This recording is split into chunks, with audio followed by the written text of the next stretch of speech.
Chicken pakodi అండి. ఇది chicken పకోడీకి ఏంటంటే బోన్స్ లేకుండా మెత్తడి పీసులు మాత్రమే తీసుకోవాలి.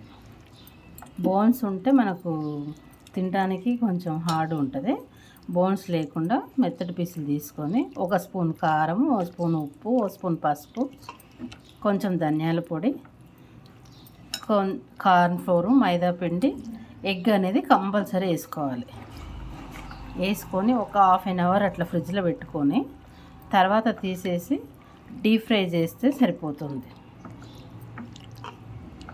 డీప్ ఫ్రై చేసినాక మళ్ళీ తర్వాత పోపు పెట్టుకోవాలి. పచ్చి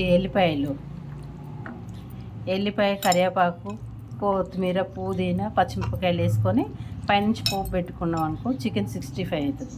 లేదు అట్లనే మామూలుగా డీప్ ఫ్రై చేసుకొని తిన్నాం అనుకోండి అది చికెన్ పకోడీ అవుతుంది.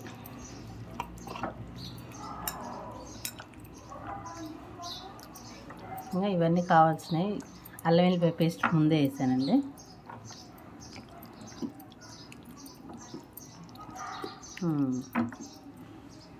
దేంట్లో ఏంటంటే కొంచెం కేసర్ కలర్ కలుపుకుంటే ఏంటంటే మనకు బయట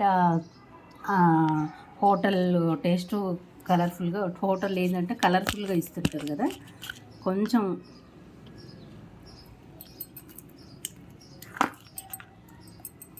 కేసరి కలర్ ఇష్టం ఉన్న వాళ్ళు కలుపుకుంటారు, లేదంటే లేదు. కానీ కొంచెం కేసరి కలర్ కలిపితేనే మనకు కలర్ఫుల్గా వస్తుంది.